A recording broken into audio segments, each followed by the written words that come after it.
Katonda kye yakola ekyasinga obulungi kutwawula ku nkoko. Kuba enkoko olutuula ku magi ennaku 20 ngeresa abaana 15 ffe baatuwa ennaku 270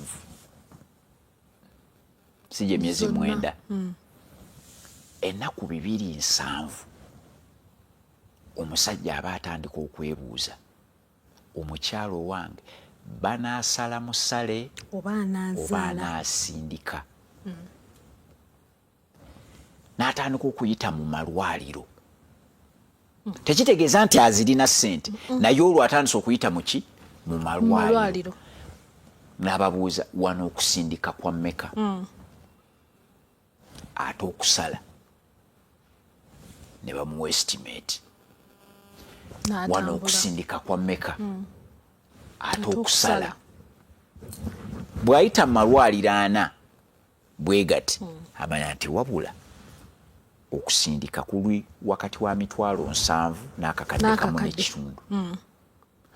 Okusala kutandikira ku bukadde 2 paka ku 5. Ekyo n'akimanya.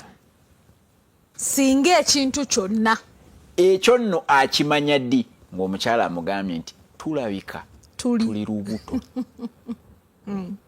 Terunazimba, tannakolola, tannatumya kiswa, tannatumya miyembe. Tuli mu wiiki yakubiri amaze okumanya olutalo oluddako.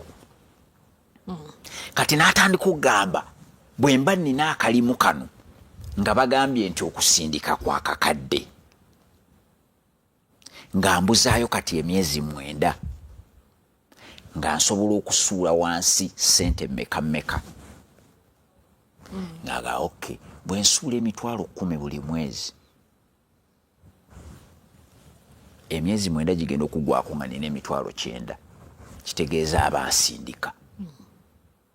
Naye bwe nsuula 2 buli mwezi tugenda okuyita mu myezi 9 mba ne miliyoni 1.8. Oli yagambye ajja musalira akamu ekitundu. Olwo ofuuse kapiteeni w'eryato gwavuga ekintu